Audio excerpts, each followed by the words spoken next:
Hello and welcome to my channel Chaudhary tech world. मैं हूं आस चौधरी और आज मैं आपको पढ़ाने जा रहा हूं माइक्रोसॉफ्ट वर्ड का लेक्चर नंबर 8। आज के लेक्चर में हम पढ़ेंगे सेल साइज़ के बारे में। तो चलिए हम शुरू करते हैं। फर्स्ट ऑफ ऑल हम यहाँ पर एक टेबल क्रिएट कर लेते हैं। उसके बाद हम आते हैं यहाँ पर लेआउट में आते हैं तो हमें यहाँ पे सेल साइज़ का एक ग्रुप नज़र आता है। तो सबसे पहले इसके अंदर हम देखते हैं ऑटो फिट की कमांड। चलिए हम यहाँ पे कुछ डाटा एंटर कर लेते हैं। Name, class, section, marks,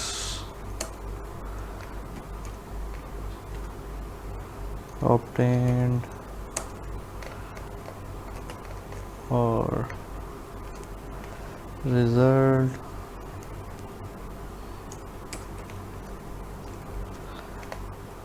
GPA, grade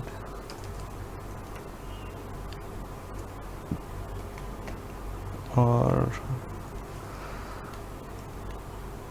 remarks.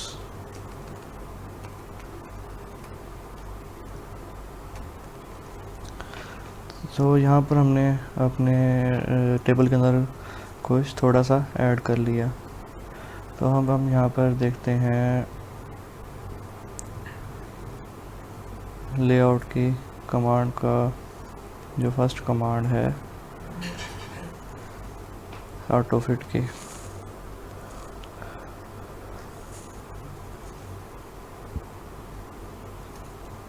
जैसे ही हम ऑटो फिट के ऊपर क्लिक करते हैं तो ये तमाम जो डाटा हमने एंटर किया है इसके हिसाब से कॉलम साइज़ भी डिक्रीज़ हो जाता है, डिक्रीज़ या इंक्रीज़ हो जाएगा।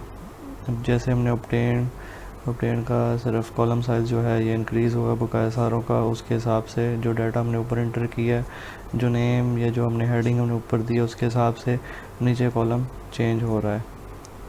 तो अब हम चलते हैं नेक्स्ट, देखते हैं auto fit window. Auto fit window के अंदर ये अपने हिसाब से पूरी विंडो जो है हमारा स्केल उसके हिसाब से एडजस्ट हो जाएगा पूरे पेज के ऊपर। जैसे कि अभी हमने ऑटो फिट किया तो ये अपने एडजस्टमेंट के ऊपर आ गया। तो इसके बाद नेक्स्ट है फिक्स्ड कॉलम विड्थ।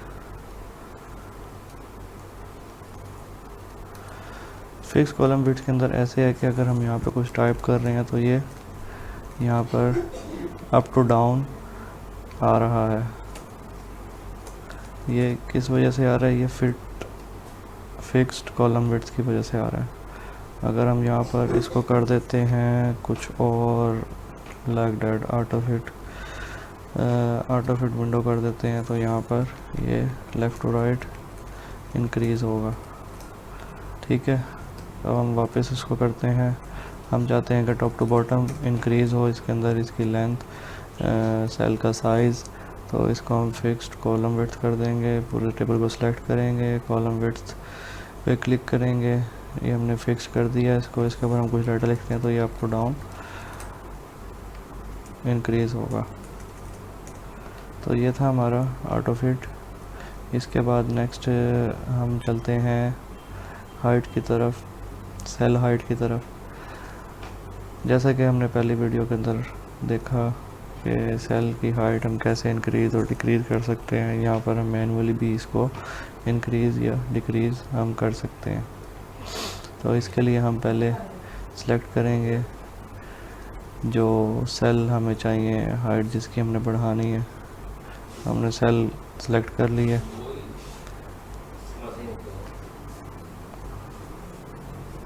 तो ये अब इसकी हम हाइट इंक्रीज़ कर रहे हैं।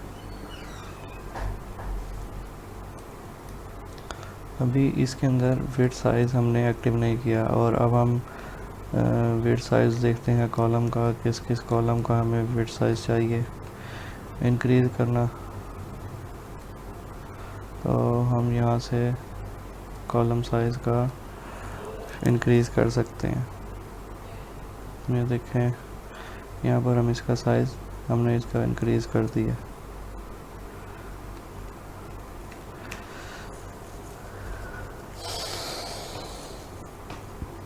इसके बाद नेक्स्ट आता है डिस्ट्रीब्यूट रोज़।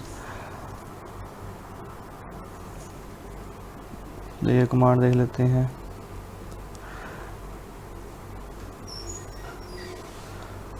डिस्ट्रीब्यूटेड रोज़ के अंदर ऐसे होगा कि हमारी जो हाइट है कॉलम की वो सेम हो जाएगी तमाम जितने भी कॉलम्स हैं उसके साथ।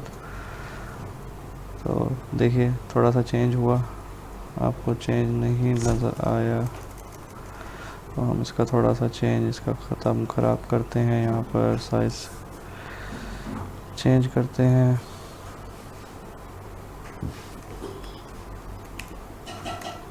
कंट्रोल Z करके सब कुछ अंडू किया। तो अब हम इसका साइज़ यहाँ से चेंज करते हैं। यहाँ पर साइज़ मैंने ख़राब कर दिया। तो अब दोबारा सेलेक्ट करते हैं ऑल टेबल को, डिस्ट्रीब्यूट रोज़ करते हैं। तो ये देखिए रोज़ का साइज़ उनके साथ मुताबिक उनके इंक्रीज़ या डिक्रीज़ हो गया। और जब दोबारा हम इसके ऊपर डिस्ट्रीब्यूट कॉलम के ऊपर क्लिक करते हैं तो ये कॉलम साइज़ भी इसका सेम सारों का बराबर हो गया। अब देखें यहाँ पे स्क्वायर सब के सब एक जैसे एक दूसरे के बराबर हैं। तो नेक्स्ट हमारी कमांड है अलाइनमेंट की, अलाइनमेंट ग्रुप की। तो यहाँ पर अब हम चलते हैं अलाइनमेंट की तरफ। तो चलिए यहाँ पर हमने जो ये सिलेक्ट किया हुआ टेबल इसको डिलीट करते हैं। अगेन एक टेबल इंसर्ट करते हैं। इसके अंदर हम कुछ डाटा एंटर करते हैं, name, class, subject, marks, obtain,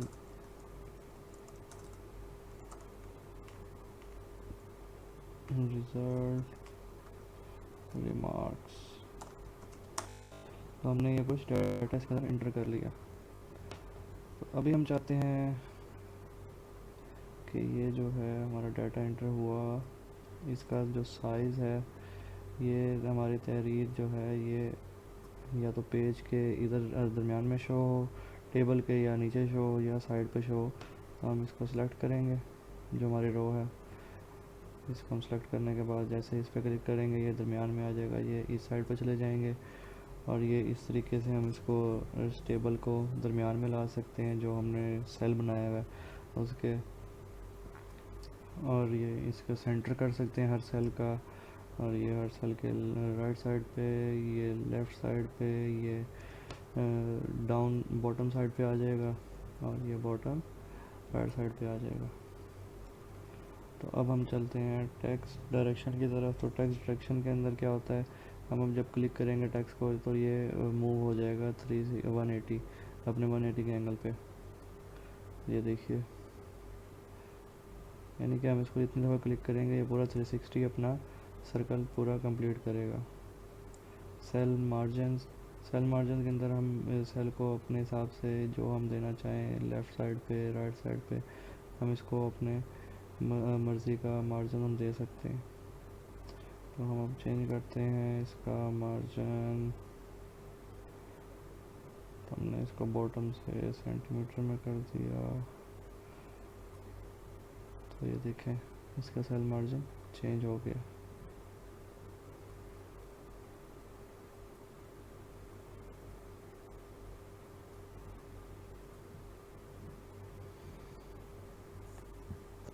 तो इसके बाद हम चलते हैं सॉर्ट की तरफ। सॉर्ट से मुराद क्या होता है कि पूरे डाटे को हम चाहते हैं कि जिस तरह हमने न्यू एक क्रिएट कर लेते हैं टेबल के अंदर हम कुछ इंसर्ट करते हैं। तो सॉर्ट ये वह 3 जगह पर इस्तेमाल हम कर सकते हैं, या तो अल्फ़ाबेटिकल, या तो न्यूमेरिकल, या तो हम डेट्स के ऊपर। तो हम यहाँ पर कुछ टाइप करते हैं, नेम्स, ज़ीशान, अली, इकबाल, हैदर और यासिर, हमने कुछ डाटा यहाँ पर इसके अंदर इंटर हमने कर लिया। तो हम चलते हैं लेआउट के अंदर। यहाँ पर हम सॉर्ट करना चाहते हैं, सॉर्ट कर रहे हैं असेंडिंग। टेक्स्ट है हमारे पास, ठीक है। उसके बाद पैराग्राफ है और टाइप टेक्स्ट है, तो हम इसको करते हैं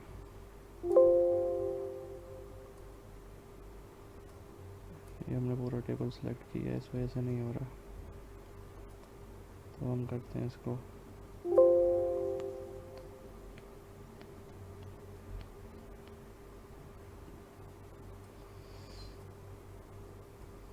तो ये हमारा यहाँ पर हमने इसको सॉर्ट कर लिया A to Z।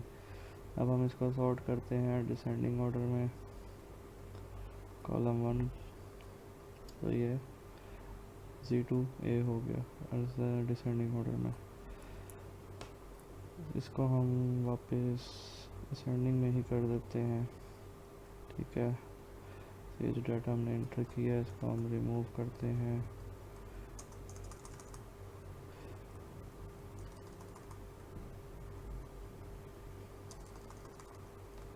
इसके शॉर्टकट्स भी थे, शॉर्टकट से भी हम इसको रिमूव कर सकते हैं डायरेक्टली, लेकिन मैंने सिंगल करके रिमूव किया ताकि आपको पता होना चाहिए कि कैसे इसको सिंगली हम रिमूव कर सकते हैं। तो अब हम चलते हैं दोबारा अपने टेबल की जानिब।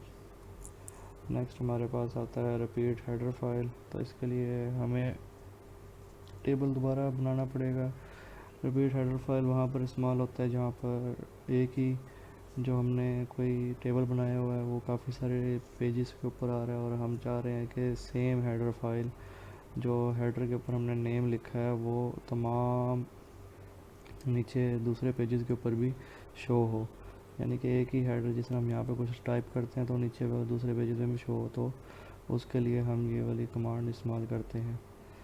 तो अब हम पेज टेबल रिमूव करते हैं, इंसर्ट करते हैं, टेबल पे आते हैं, इंसर्ट टेबल करते हैं। कॉलम हमें चाहिए 6 और रोज़ हम यहाँ पे कर लेते हैं 1200। तो 1200 के बाद रोज़ करने के बाद अब हम नेक्स्ट हम करते हैं इसको ओके। तो ये हमारे पास एक टेबल बन गया।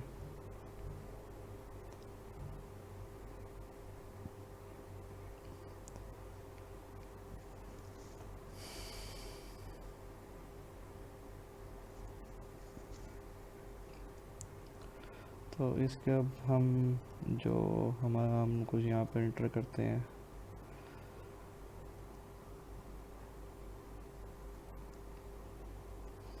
यहाँ पर हम इंटर करते हैं नेम, एड्रेस, उसके बाद सिटी, कंट्री, ऑक्यूपेशन और रिमार्क्स। तो हमने यहाँ पे कुछ डाटा एंटर कर दिया, हमने अपनी हेडर फाइल एंटर कर दी, हेडर, हेडिंग, कुछ भी हम इसको कह सकते हैं।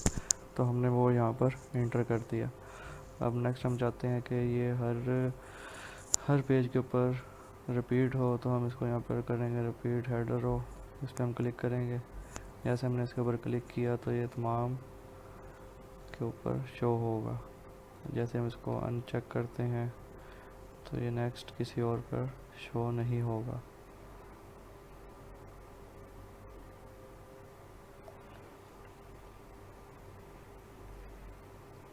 अब हम चलते हैं अपने नेक्स्ट कमांड की तरफ, कन्वर्ट टू टेक्स्ट, यानी कि टेबल से हम टेक्स्ट में कैसे कन्वर्ट कर सकते हैं। लास्ट में हमने पढ़ा था लेक्चर नंबर 6 के अंदर कि हम टेक्स्ट को टेबल में कैसे कन्वर्ट कर सकते हैं। इसके अंदर हम पढ़ेंगे कि टेबल को हम टेक्स्ट में कैसे कन्वर्ट कर सकते हैं। तो कंट्रोल ए करते हैं, यहाँ से इसको डिलीट करते हैं टेबल को। तो हमने यहाँ पे पूरा अपना टेबल डिलीट कर दिया। इंसर्ट करते हैं टेबल यहाँ पर 7 बाई, हमने यहाँ पर टेबल इंसर्ट कर दिया और यहाँ पर हम कुछ टेक्स्ट इंटर करते हैं। तो टेक्स्ट में हम करते हैं Sunday, Monday, Tuesday, Wednesday, Thursday, Friday और सैटरडे। तो हमने यहाँ पर कुछ इंटर कर दिया। तो अब हम यहाँ पर नेक्स्ट इंटर करते हैं।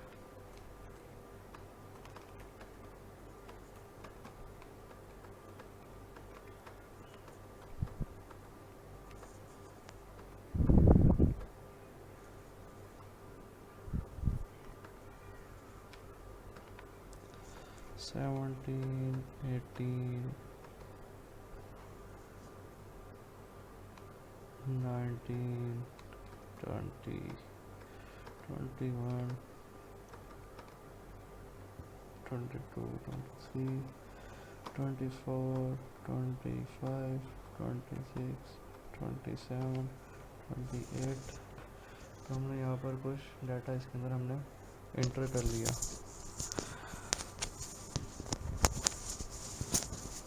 तो नेक्स्ट टाइम हम इसको चाहते हैं कि ये जो हमने इसके अंदर डाटा इंटर किया है, यही डाटा तमाम डाटा जो है ये टेबल से हट के हमें हमारे सामने एक टेक्स्ट के फॉर्म में आ जाए। तो हम इसके ऊपर क्लिक करेंगे, कन्वर्ट टू टेक्स्ट।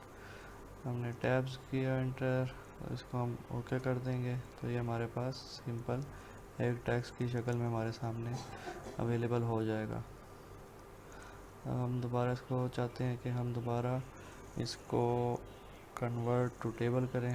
तो हम यहाँ से आएंगे इंसर्ट के ऊपर टेबल कमांड में, टेबल से फिर हम करेंगे कन्वर्ट टेक्स्ट टू टेबल। जैसे ही हम इस पर क्लिक करेंगे, ये जो हमने इंफॉर्मेशन है टैब्स है, तो इसको हम ओके कर देंगे। ये दोबारा अगेन टैब्स की फॉर्म में आ गया। हम टेबल सेलेक्ट करते हैं, इसको एग्जिट करते हैं, इसके बाद न्यू टेबल बनाते हैं नेक्स्ट कमांड के लिए। न्यू टेबल हमने क्रिएट किया, इसमें हमारे पास लास्ट कमांड है फार्मूलाज की। तो हम यहाँ पर फार्मूलाज को कुछ एक सम इसमें हम पढ़ेंगे, बाकी दूसरे फार्मूलाज जो हैं वो हम पढ़ेंगे नेक्स्ट एक्सेल के अंदर। अभी जस्ट हम इसके सम का पढ़ेंगे कि हम वर्ड के अंदर फार्मूलाज को कैसे इस्तेमाल कर सकते हैं। तो यहाँ पर हम कुछ इंटर करेंगे 200,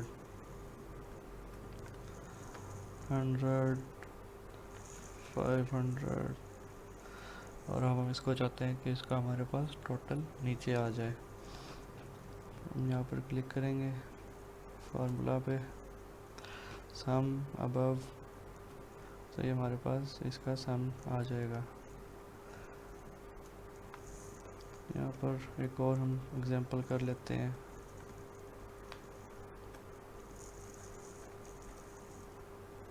तो दोबारा फार्मूला के ऊपर जाएंगे और यहाँ पे फार्मूला एंटर करेंगे। तो हम जस्ट सम का पढ़ रहे हैं तो हम इसको सम करेंगे, तो हमारे सामने ही आ जाएगा। तो फ्रेंड्स एंड डियर व्यूवर्स, ये था आज का हमारा लेक्चर। उम्मीद करता हूँ आपको इस लेक्चर में बहुत कुछ सीखने को मिला होगा।